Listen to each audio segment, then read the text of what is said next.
দেশে করোনা ভাইরাসের সংক্রমণ বেড়ে যাওয়ায় মানুষের চলাফেরায় ফের বিধিনিষেধ আরোপ করতে যাচ্ছে সরকার। স্কুলগামী শিক্ষার্থীরাও বিধিনিষেধের আওতায় থাকবে।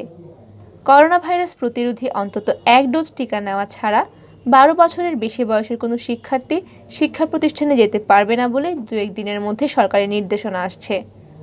বৃহস্পতিবার প্রধানমন্ত্রী শেখ হাসিনার সভাপতিত্বে অনুষ্ঠিত মন্ত্রিসভা বৈঠক শেষে ব্রিফিংয়ে এসব কথা জানান মন্ত্রিপরিষদ সচিব খন্দকার আনোয়ারুল ইসলাম।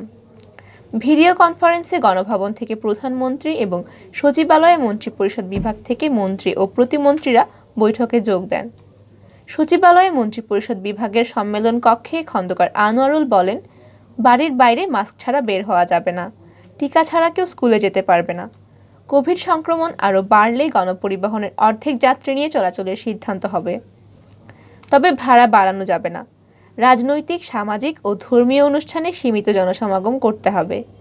মন্ত্রিপরিষদ সচিব বলেন, মন্ত্রিসভার বৈঠকে ওমিক্রন নিয়ে আলোচনা শেষ হয়েছে। গত ৩ জানুয়ারি স্বরাষ্ট্রমন্ত্রীর সভাপতিত্বে একটি সভা হয়েছে।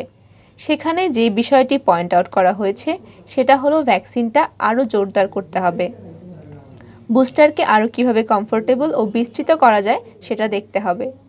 মন্ত্রিপরিষদ সচিব বলেন, ওমিক্রনের বিষয়ে বলা হয়েছে আমরা এখন থেকে restaurant, shopping mall, plane, train ও লঞ্চে যারা উঠবে তাদের একটি টাইম দিয়ে ডাবল ভ্যাকসিনের সার্টিফিকেট ছাড়া কেউ যাতে না ওঠে, সেরকম একটি চিন্তাভাবনার দিকে যেতে হবে।